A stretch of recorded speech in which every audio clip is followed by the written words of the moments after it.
Ассалаумағалейкум. Баршаларыңызға сәлем.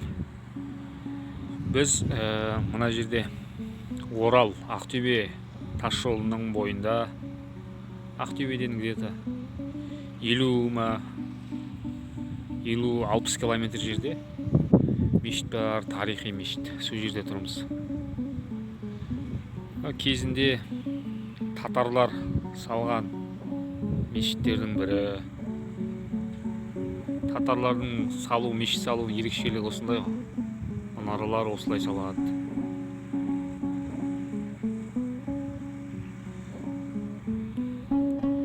Негізі Ақтөбе қаласында, Ақтөбе облысында орталық мешіт бар, осы татарлар салған, Ойылда бар сосын.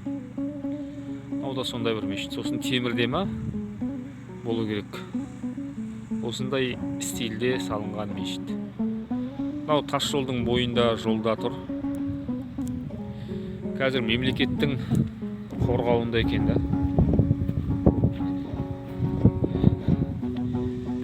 Шәкен деген ишанның атында. 19 ғасыр.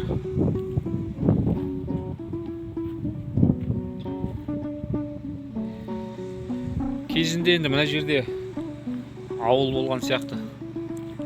Адамдар болған, намаз оқыған ғой жерде. Қазір енді өкінішке орай құлыптаулы, есігінде құлып. Бірақ ненің бойында да, трассының бойында. Мен ойлайым да енді, есіктердің бәрі жабық.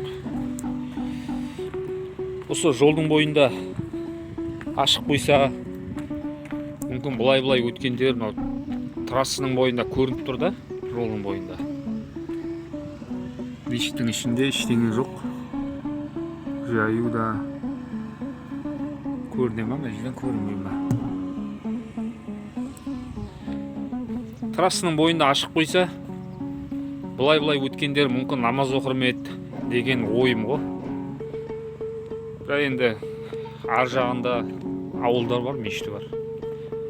Сосын жабық қойған шығар. Бірақ мемлекеттің қорғауында сыртын бояп істеп қойған. Тарихи ескерткіш ретінде тұр да қазір. Мына аяғында міне бейіттер.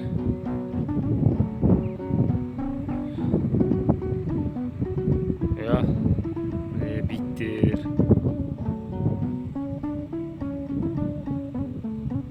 Осы мешітке келіп намаз оқыған кезінде адамдардың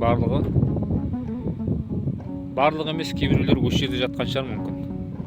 Алла тағала ол кісілердің жанын жәннаттан қылсын, қабір азабынан, тозақ отынан сақтасын дейміз. Барлығымыздың да баратын жеріміз осы жер. Бәріміз де Аллаға қайтамыз, Раббымызға қайтамыз. Бірақ Алла тағала Құранда айтады ғой. Мұсылман күйінде қайтыңдар Раббыларыңа дейді ғой. Алла тағала баршамызға сол момын мұсылман күйде қайтуымызды Раббымызға нәсіп етсін. Мұсылман күйде өмірден өтуімізді нәсіп етсін дейміз. Ремонттап жақсы істеп қойған екен. Бірақ мынандай қоңыздар бәрі. Міне анда тағы есігі бар. Бұл да жабық.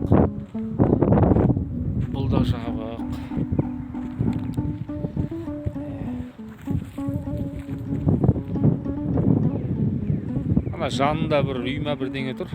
Мынаның қорықшысы ма, күзетшісі ма білмеймін. Сондай бірдеңе шығар.